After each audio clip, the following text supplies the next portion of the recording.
Hey, what's up, guys? Welcome to the Unfinished Business Podcast, a podcast for veterans pursuing new life missions. And this video is sponsored and powered by American Coffee and Tea. It's if you've never been American Coffee and Tea in Frisco, Texas, you're missing out. Oh yeah, great stuff. You know, they say that advocacy is about working with people who to support others and strengthening their voice on issues that affect them, then raising awareness of those issues to mobilize others into action. And Veteran Marine Corps Chuck Wright has done exactly that.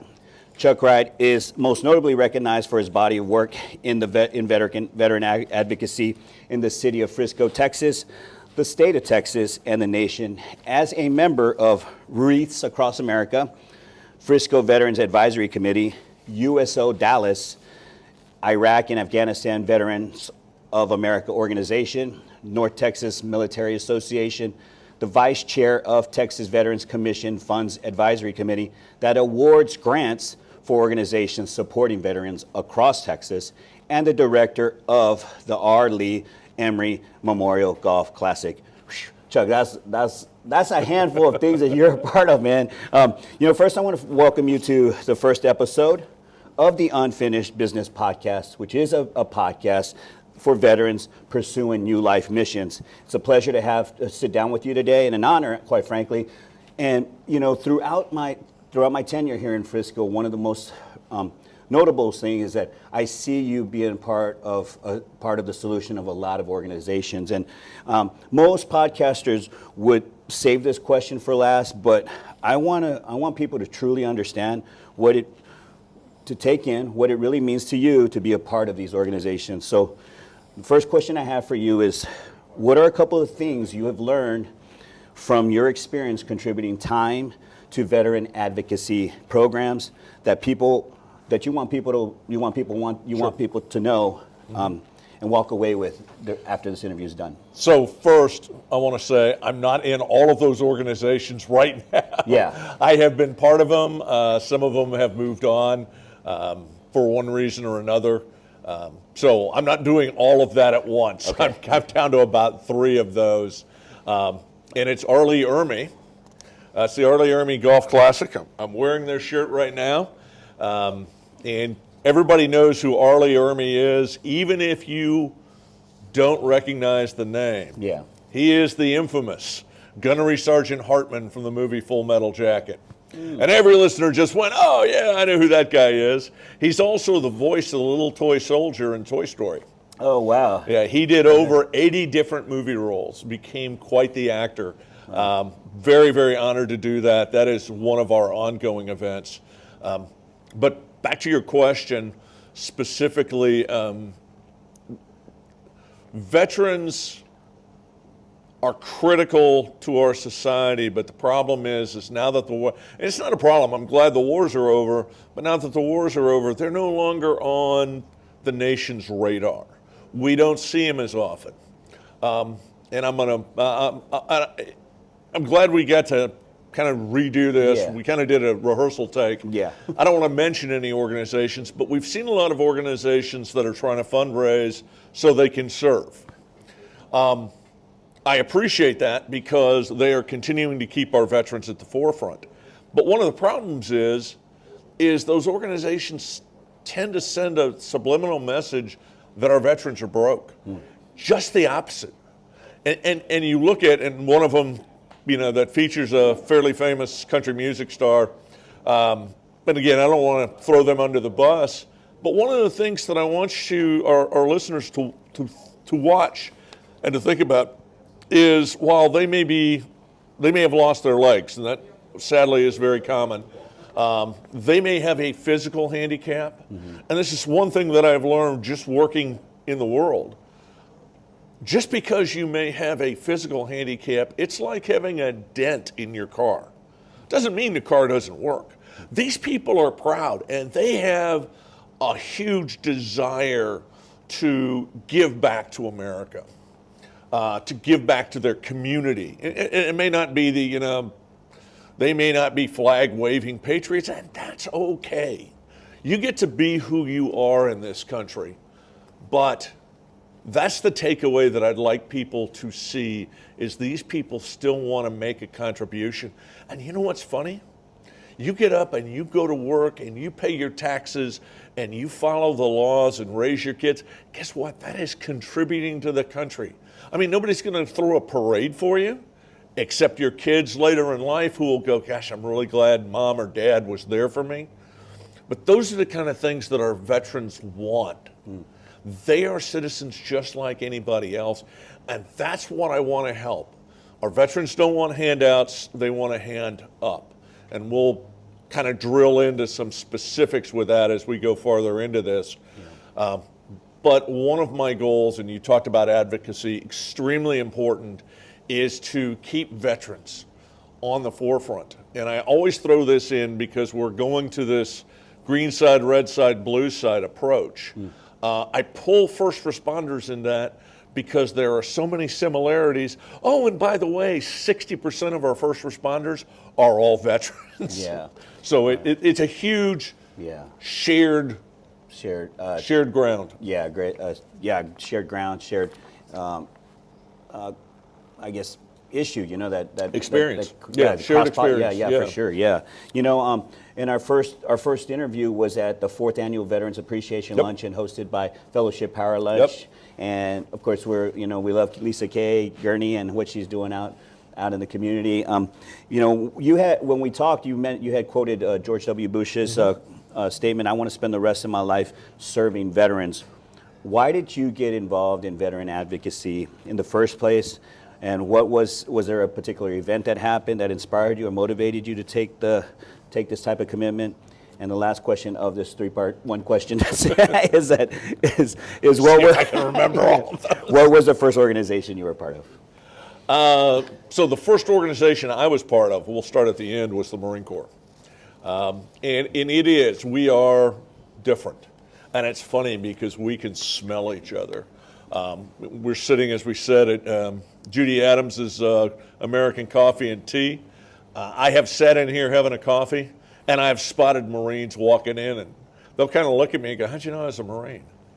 But it's in this instant conversation, and so that's part of it.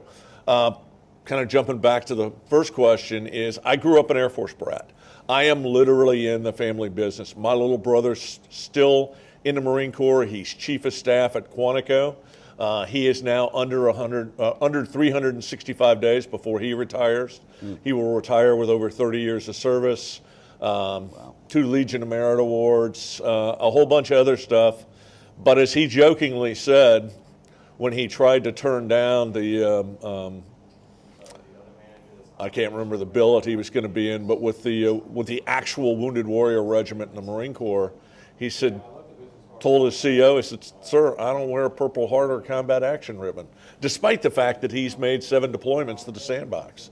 But it's that kind of service. Multiple generations of service. So there was never any one event.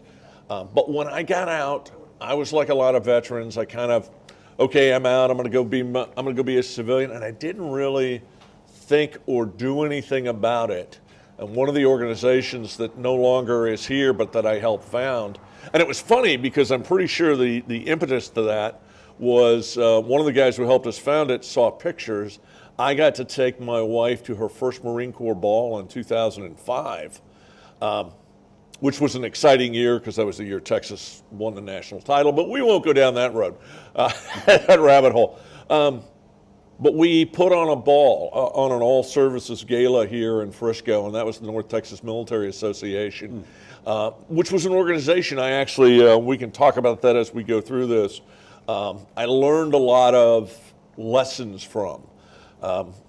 And the one thing that I will share, I remember when I was training, we called it the basic school. It's kind of an officer's finishing school.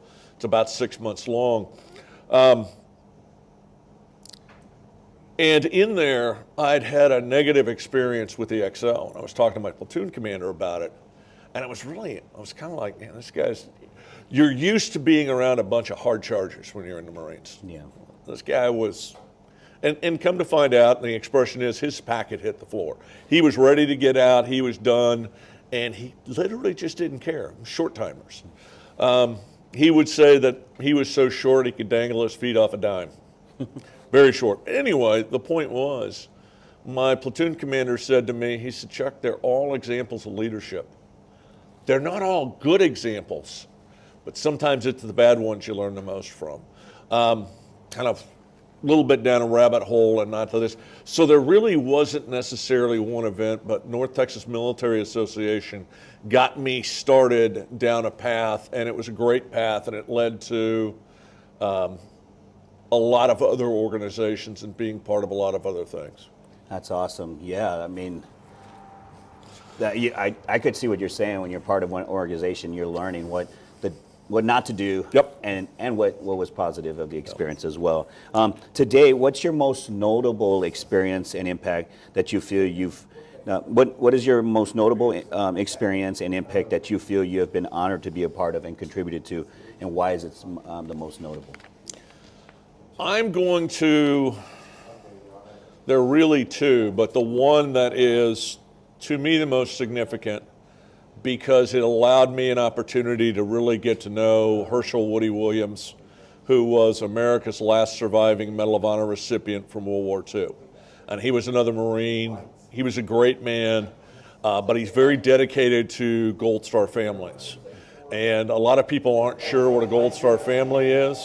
A Gold Star family is basically anyone who has lost a family member in service to our nation. Yeah. There's an expression, and I'm missing it, but if you're in service to the nation and you've lost somebody, you qualify as a Gold Star family member. Yeah. And Woody and his Woody Williams Foundation, absolutely, he has passed away. He was the Medal of Honor recipient who laid in state. Thank you, Joe Manchin, Senator Joe Manchin, for making sure that happened, because at one point they weren't going to allow it to happen, so I'm glad we got that done. Woody was so honored, the last American to be honored like that in quite a while. It is unusual. Generally, that's reserved for really high up people like the president and stuff. Yeah. But we put a Gold Star monument in Frisco. We did ours just a little bit different. I know that people who know me are going to be shocked that I did a little bit differently than everybody else, but it is absolutely beautiful, and it's out right next to our Veteran Memorial. Yeah. Yeah, you know, one of the most important things, that's one of the things that's, well, I have been to the memorial, you know, the Gold Star Memorial, and it's immaculate. And I was like, wow, that is one of the primary reasons that I said, hey, I want Chuck Wright to be the first person to be part of the first person to be featured on it, because that is a very a poignant moment for the city, and for and for me, I was like, when I talked to Judy, I said, I'm going to ask Chuck Wright, would you reach out to him, because I know you know him a little bit better than I do, and I'm glad that she did. But that was one of the primary reasons I said, let's get Chuck Wright in here. He's doing a lot for the community, for the veteran community, advocate for. You know, the memorial sticks out in my mind, one of the most notable ones. So I appreciate you being here today. Let's do a 2022 year in review. What were you and the organization you were part of most notable accomplishments in 2022? So the biggest one, especially from a money standpoint, I am the vice chair of the Fund for Veteran Assistance, which is one of the committees on the Texas Veterans Commission, that we take some of the money that comes from the lottery is allotted for veterans. Yeah. And last year we awarded $31 million to veteran service organizations. And some of these are not necessarily veteran organizations. Groups like Salvation Army, Easter Seals, Catholic Charities, United Way, have all gotten grants, but the money has to go and has to be accounted to go to veterans. Yeah. So you don't have to be a veteran service organization, and I say that we are constantly looking for good organizations to make grants for. Yeah. And we wind up reviewing, we did 163 grants that we had to review. Wow. And these were not short grants that we had to read through. And then we have a committee of 9 that ranks each one of these grants literally from 1 to 163. Yeah. And they are graded a couple of ways. They're graded by the staff, and they get a score based on, this is what I call the English and grammar part of everything. So how well did you write your grant? And then we grade it, and our job is to determine how relevant this grant is to the veterans. The state of Texas is broken up into 8 regions. DFW is Region 8. And I've kind of, because I'm from here, I get a little parochial about it. But we want to make sure that the grants are distributed fairly evenly. We realize that, like, for example, the Panhandle doesn't have as many veterans. It doesn't get as much money, but we want it to be proportionate. And the other thing that they've done, and I really attribute this to the executive director, James Bracken, for doing a great job. We also rank the priorities of each region. Yeah. So we put this out for veterans to tell us what's important to you. Is it mental health? Is it housing? So we do a lot of home rehabilitation for veterans. So we do grants in all of these categories, financial aid, employment, and then we have 2 categories I'm very, very proud of. One is the Veteran Treatment Court grants, and the other is the County Veteran Service Officer grants. Okay. So we do grants in 5 different categories. I've told groups you can apply for up to 3 of those. If you're not a Veteran Treatment Court, you obviously can't apply for a Veteran Treatment Court grant. So those kind of, but the other 3 an organization can apply for. So if you want my number 1, and literally I'm leaving this podcast and heading to Austin for our FVA training session for this year. So the timing is really kind of interesting because we're right next to the tollway, and I'm going to jump on the tollway to get out of town. But as we do this every year, it is the thing that I do that I pay it forward that touches the lives of the most number of veterans. Of course, they don't know who I am, but that's okay. Yeah.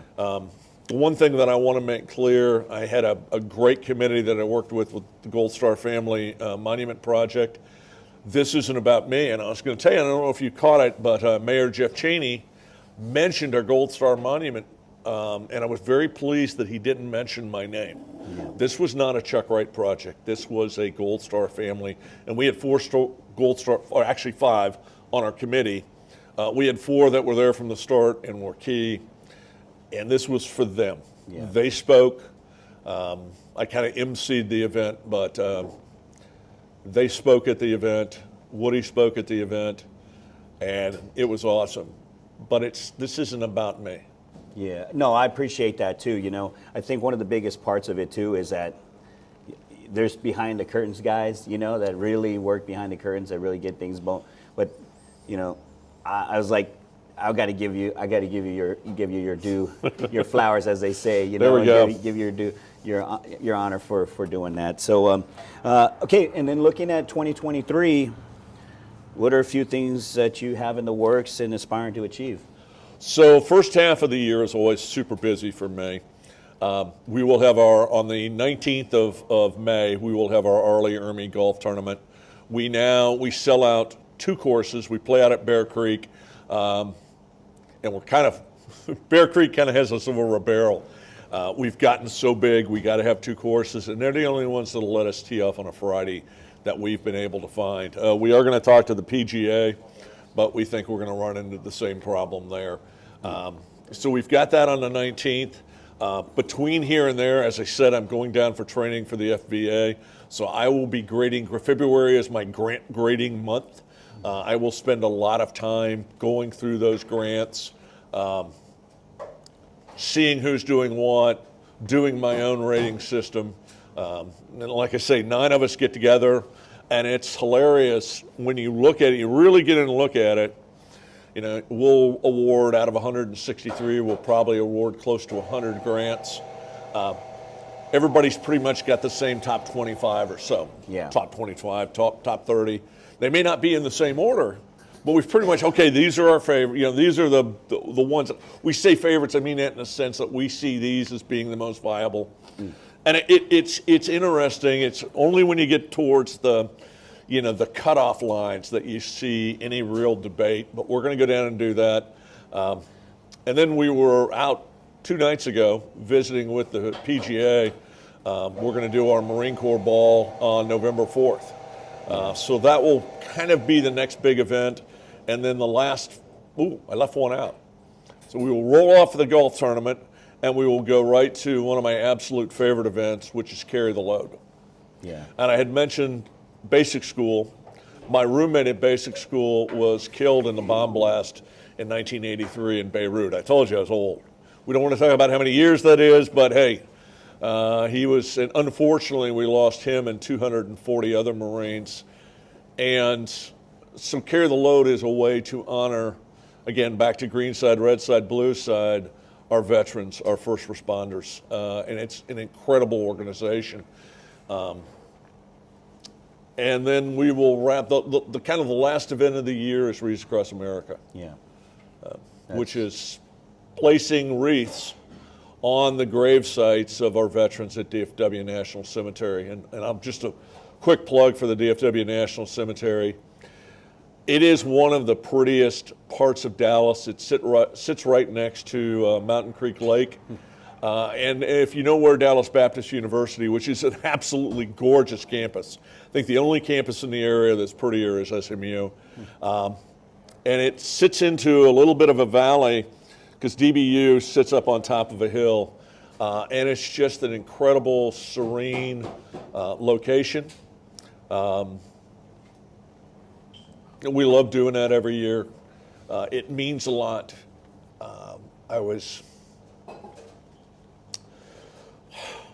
Sorry. There was a lady who showed up who had buried her husband a year before, and she was out to lay a wreath on his grave. And we wound up standing there having this huge hug fest as I was talking to her about it and explaining that the family members would go first. And they would get a few minutes to have their time before the rest of us went out and honored people we didn't know. Yeah. And it's that kind of emotion. Sorry. One thing I am grateful for, my macho credentials are in place, and I can cry in public. And as my friend Jake Schick would say, sorry, not sorry. Hey, that's wonderful. It's a tears of appreciation, And, absolutely. And that's, for sure. That's being real, 100%. I like, let's see. Okay, so one of the things we know is that there are a lot of obstacles in fundraising, in raising funds for advocacy Right. agencies, right, that support many causes. Right. What would you say is the primary reason for agencies, why agencies fall short, and what can they do to correct it? So as I mentioned earlier, veterans are falling off the radar. Yeah. It used to be you could walk into an organization and go, you're our business, and say, hey, I'm doing this for veterans. I mean, literally people were throwing money at us. Oh, 500, 1,000, 2,500, 5,000. Because we're falling off the radar, they're giving us going to other causes. And let me make it worse. Our economy is not doing as well as it could. Yeah. Money's tighter, so you're going to have to work just a little bit harder. So one piece of advice when I talk to people about advocacy, before you start a new organization, see if somebody else is doing that. If you're going to start a new organization, make sure, and I'm not saying don't do it, but make sure you can fit. You've got your niche in the space. Yeah.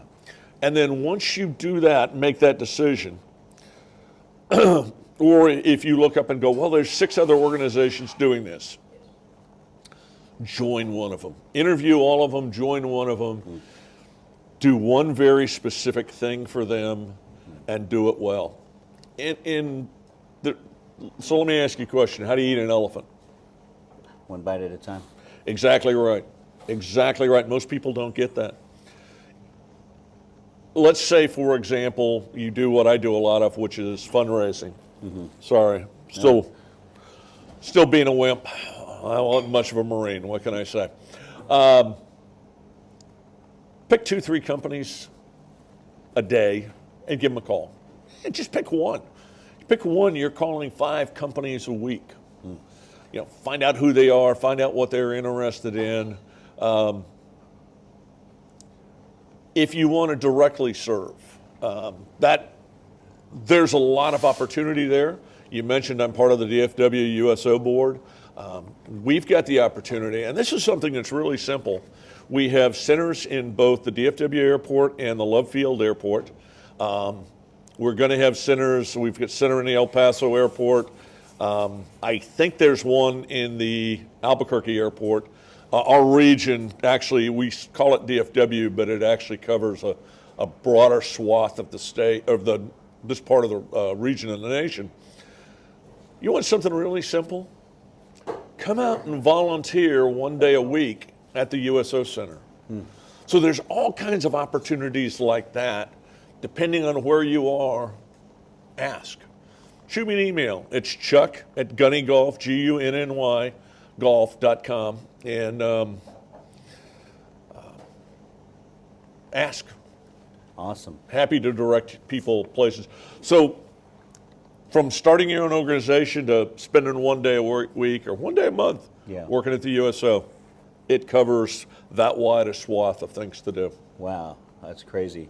So my last question for you is, this is more for, I think people can learn, people that are responsible for veterans organizations can learn a lot by us sitting down and talking and the things you've shared, because you make major decisions for for veterans throughout Texas. So who's a better man to learn from? So my question to you is, this last question is if you had 5 minutes with the CEO of a Fortune 500 company, what would you say to the CEO for them to donate to any veteran cause you represent? So number one, veterans are good for business. Veterans make great employees. The average median income of a veteran is about 7% higher than a non-veteran. And that usually gets people's attention. Veterans make great employees. And I say this from a standpoint that I'm trying to get you to donate money to the organizations that I support, but you want to cultivate this culture of veterans. The governor wants more veterans in Texas. We are number 1 or number 2, depending on what day of the week it is, in terms of veteran population. These people make great employees, and let me tell you why. Because a veteran may not know everything that he needs to know right now. In other words, you can't plug him in right now. You got to train him a little bit. But once you've trained him, he doesn't come asking you every 5 minutes, well, what do I do here? What do I do here? He's a veteran. It's part of his DNA. He's going to figure it out, and he's going to make it happen. He figures out what the mission is, and he's going to help you accomplish that mission. So a little bit of ramp up on the front end, but a lot less work on the back end. And veterans tend to be very loyal. So why do you want to give to this organization? Because we're trying to grow the veteran culture primarily in the state of Texas. I want to grow it in the nation, but my reach is only so far. So I do what I can where I can. Chuck, it's a pleasure to sit down and talk to you, finally meet you, officially, and get to know you better through this conversation. As I said before, you're behind the curtains guy. I'm the guy that looks for the person behind the curtains and say, let's sit down and talk with somebody who's making a dynamic impact in the community. And it's a pleasure and honor to sit down with you today. And guys, that's it for the first episode of the Unfinished. Number 1. Yeah, number 1, Chuck Wright, 100%. The Unfinished Business Podcast. It is a podcast for veterans pursuing new life missions. And we, of course, and it is powered by American Coffee and Tea. But I just want to say it's a pleasure to sit down and talk with Chuck today. And I hope you enjoy this interview and learn something from it. As I always say, guys, have peace and light. And you remember that the ocean refuses no river.